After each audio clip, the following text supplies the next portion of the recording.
We don't know which coach, but somewhere out there in the NBA, an anonymous coach is saying that the Golden State Warriors compare to a washed up rock band. Do we agree on his explanation? That's coming up on today's Locked On Dubs.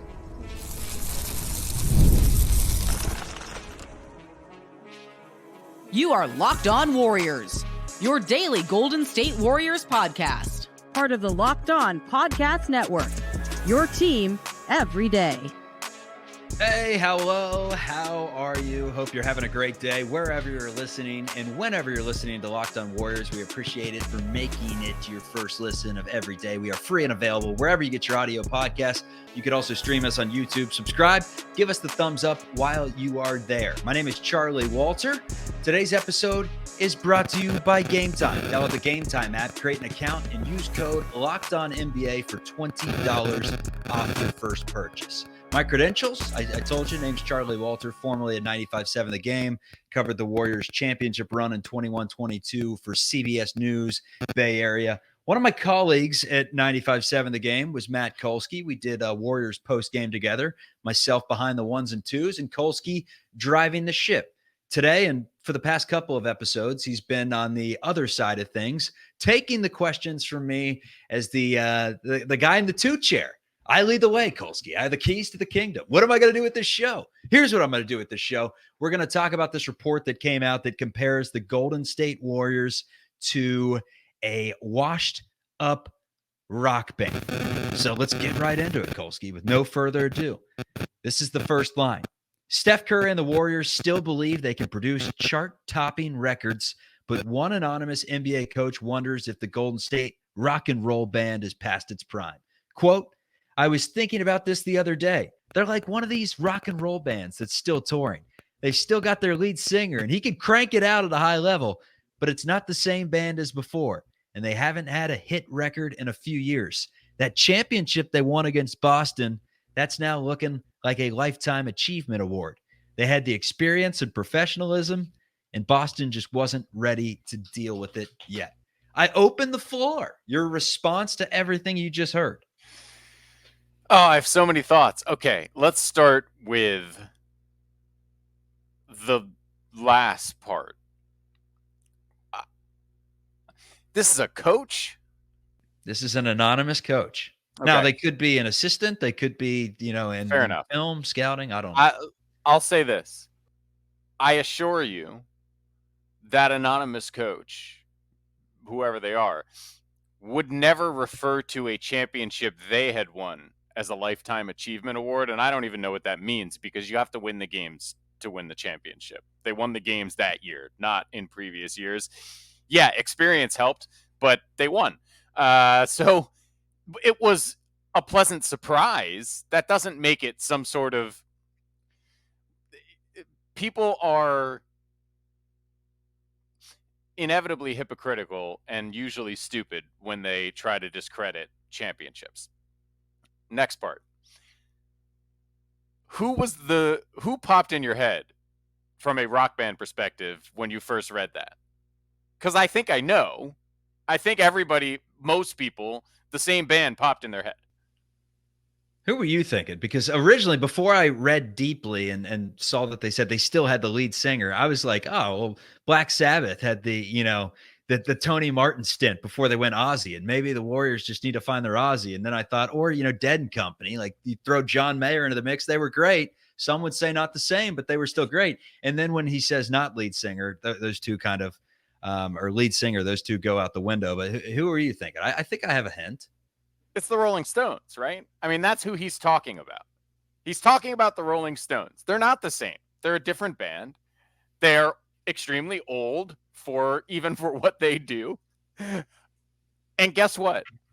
Their last two albums went number one in England and reached top 5, 3 and 4 respectively. Why wouldn't he just say the Stones then? Why is he playing all this anonymity? Whatever. Maybe he wasn't specifically thinking of the Stones, but I'm saying when you think like who's still out there on tour with the lead singer hopping around at a ripe old age, you think of the Stones, and I think most people imagine, man, they haven't had a hit record in forever. Turns out like it was last year. The last two records Which, granted, that's over a 7-year span or something like that. But that's the point. And not all of the Rolling Stones' later records have hit those heights, right? I mean, it's hard to do that. But when you still have the lead singer, it can happen. So I think, as I said, as we were going off air last time, I think that coach made a good analogy for the wrong reasons, because that's who they are to me. And I don't know, I'm not going to tell you that the next album is that the Rolling Stones make is going to go platinum, but the last two hit number one on the British album charts, which, and for whatever that's worth, that's still a very successful band. And they were 3 and 4 on the US charts. Let's translate that to the Warriors. Would it be a success if the Warriors went to the Western Conference Finals, which is to say finished top 4 in the NBA?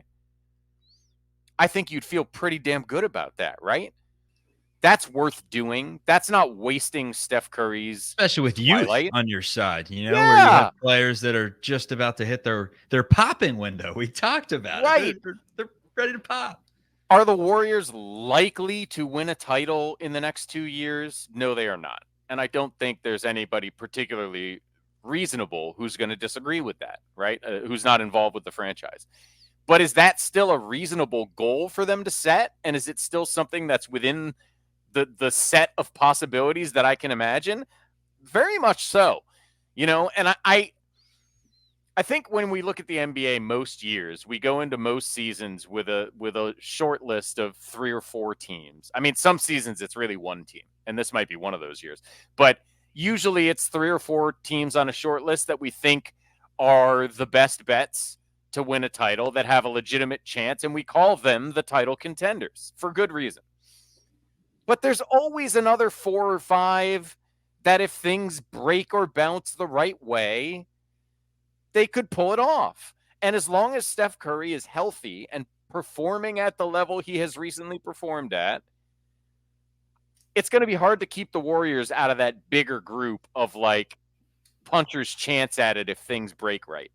Coming up on the other side, this article also said that the Golden State Warriors are teetering on the brink of mediocrity. What does that mean? How do we define mediocrity? And do they have any validity to this statement on Locked On Warriors? Sports games, always a blast to attend, but depending on who you are, sometimes if you have that 9 to 5, whatever, you're trying to get out for a swim after work at the Dolphin Club, whatever it is, that 7 o'clock first pitch, it may be tough. That's where the Gametime app comes into play. There's nothing better than the Gametime app, because the closer you get to first pitch or to tip-off, the cheaper the prices get. You're not going to complain about that. How about seat views? You get a panoramic view from your seat in the app before you buy, to make sure that pole is not in front of you, to make sure that you got a great view of the bay and you're not in one of those seats where you can't see the good parts. So that's wonderful. The lowest price guarantee or Gametime will credit you 110% of the difference, and your purchase is covered with the most flexible customer service policy in the ticketing industry.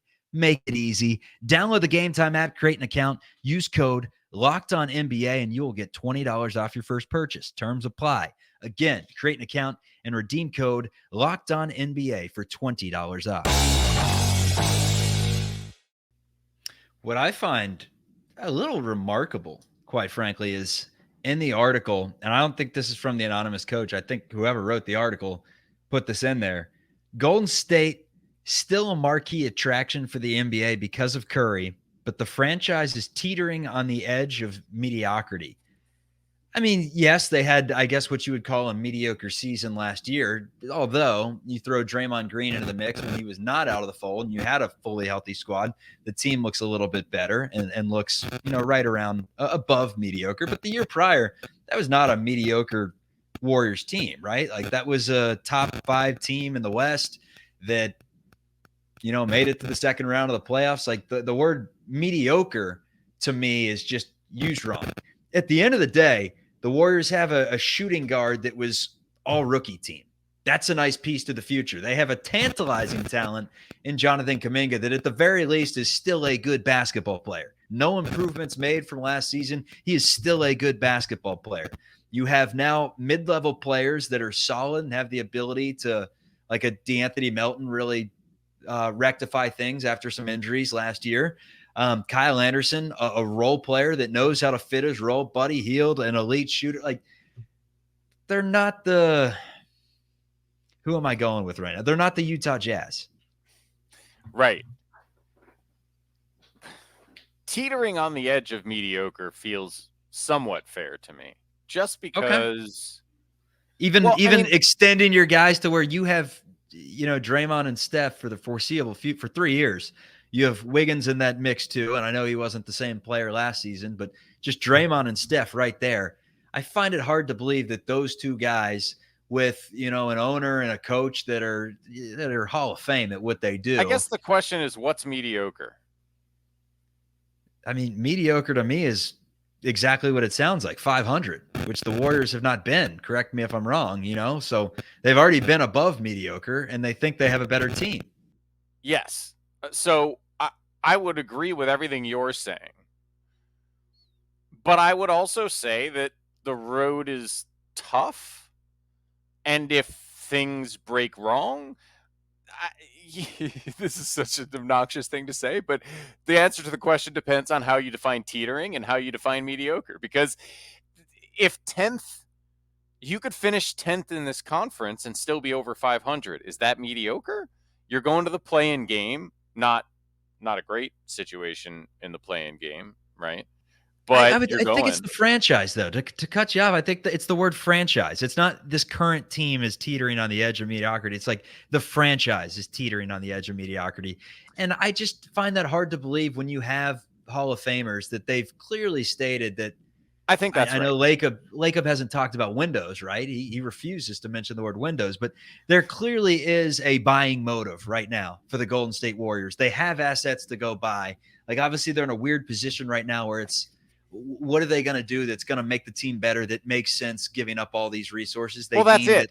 Lowry and them didn't, right? But yeah, to me, the entire exactly franchise is. The problem is they're in a weird spot.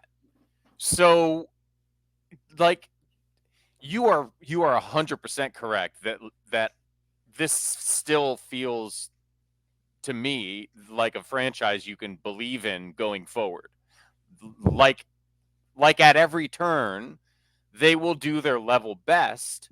That doesn't mean mistakes won't be made, but they will do their level best to construct a highly competitive team.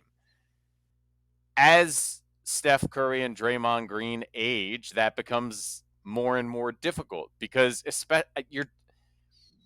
especially the way Steph has rode with you here, it's hard for me to see a point where they would want anything other than to have him here. And it's hard for me to see a reason why he would not want the maximum money available to him at any given point. And I don't know how that ends really well.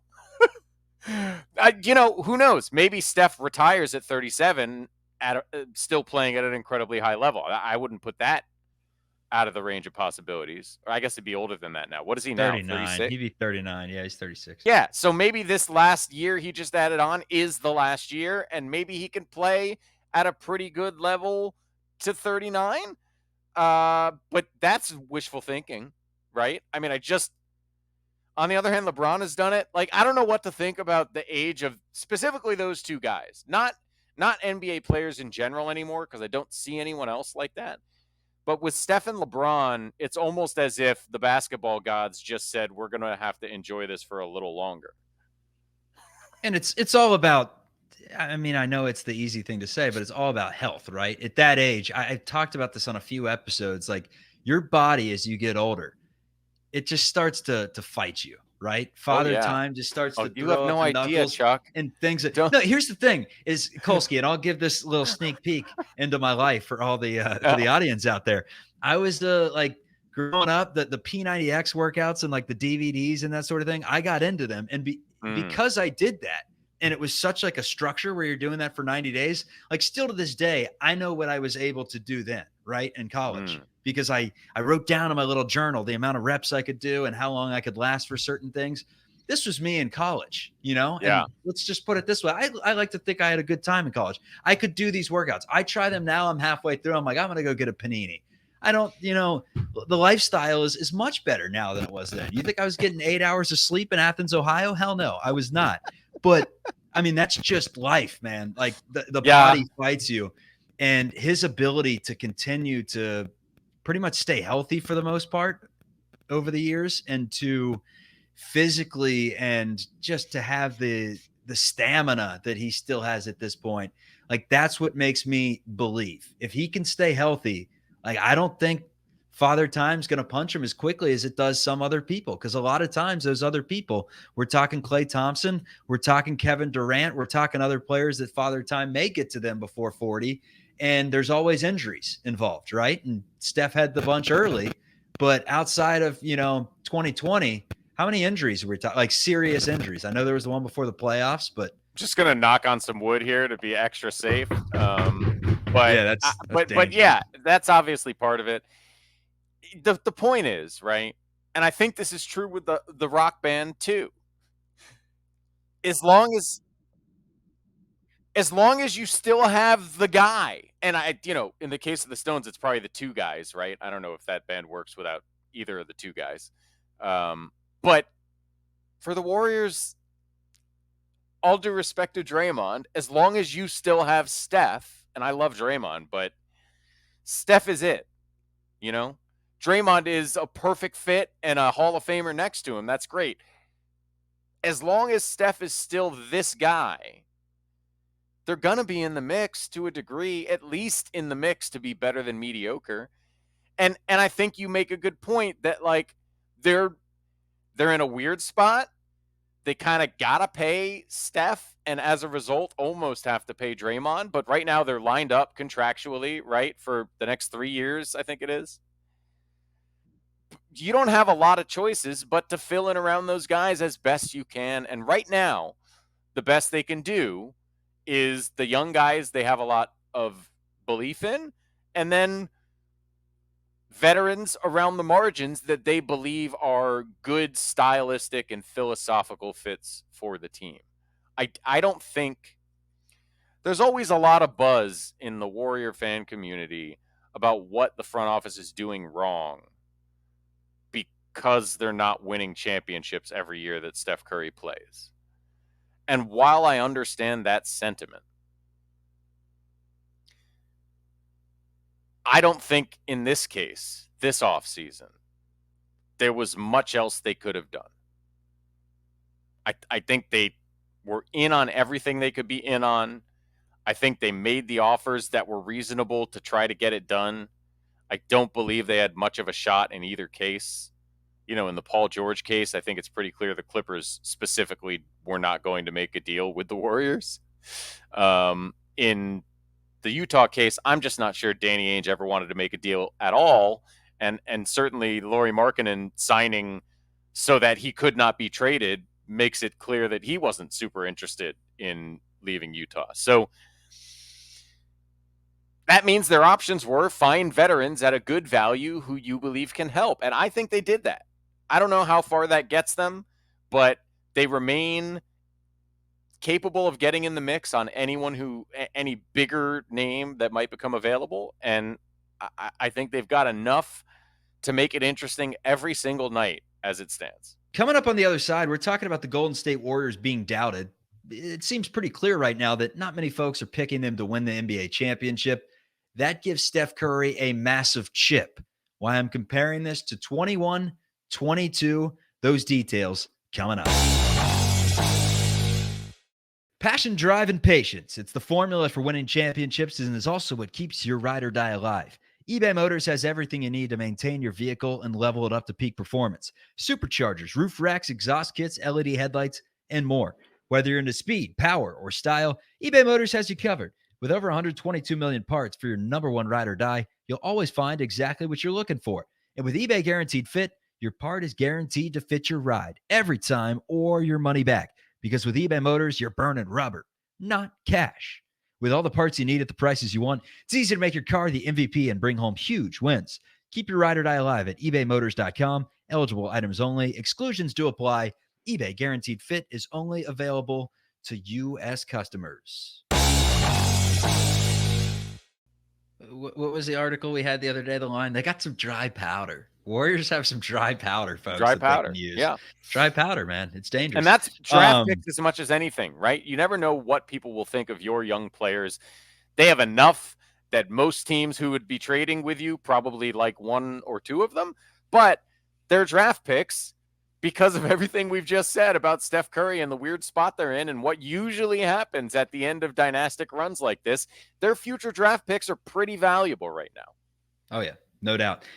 Steph Curry still clearly believes in the Golden State Warriors, obviously, signing a $62 million extension through 2026, 2027. But this was with Marcus Thompson in the last week. He said, quote, on the doubters, I love the fact that people don't think we can keep pace with some of the other teams that they're picking in the West, Curry said.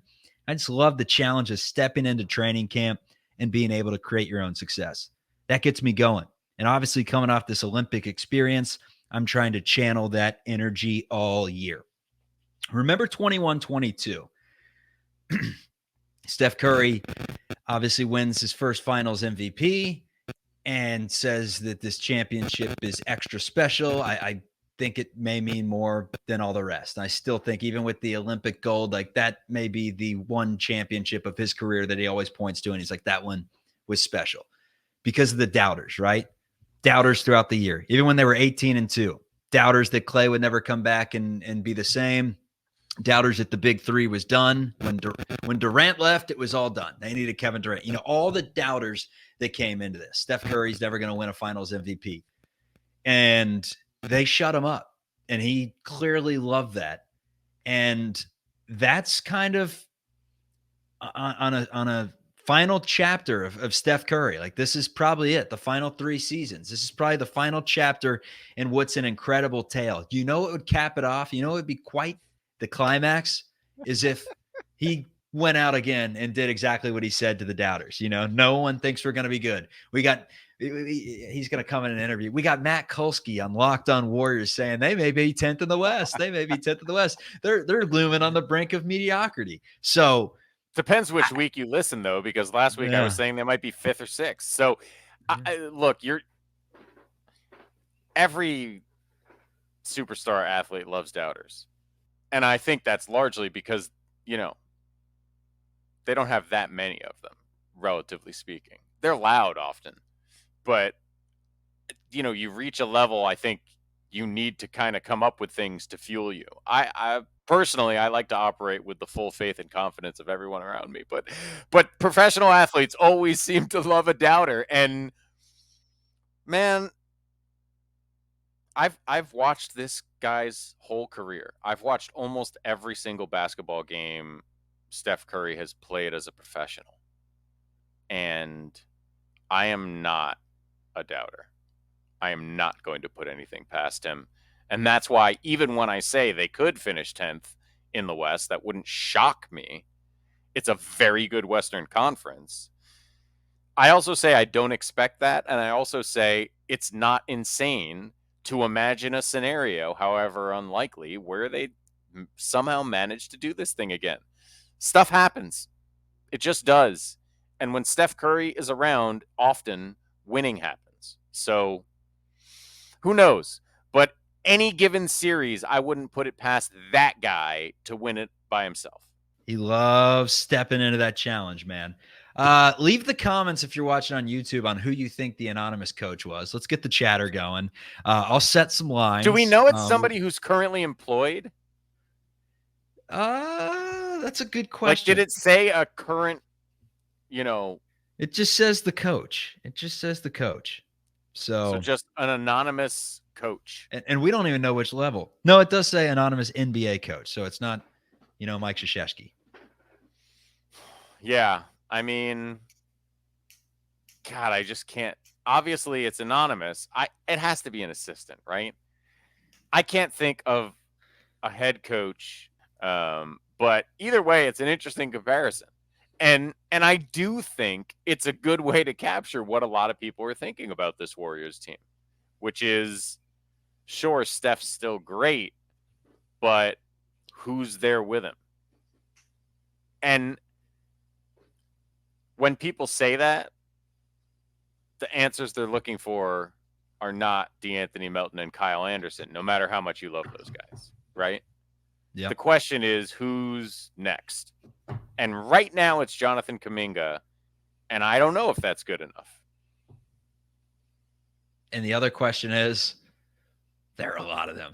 Let's just put it that way. There's not one single question surrounding the Golden State Warriors. There is a whole bundle. There's a bag of question marks that we'd have to sprinkle out through all the different topics that we have on the Golden State Warriors. But fortunately, we got Matt Kolsky to help break it down. His camp is under a month away. Season starts here soon. I mean, summer's come and gone into football season. I mean, just good stuff all around, Kolsky. Have a great day, everyone. Appreciate Matt Kolsky for coming on. Like and subscribe and give it that 5-star review on the podcast app. Thank you.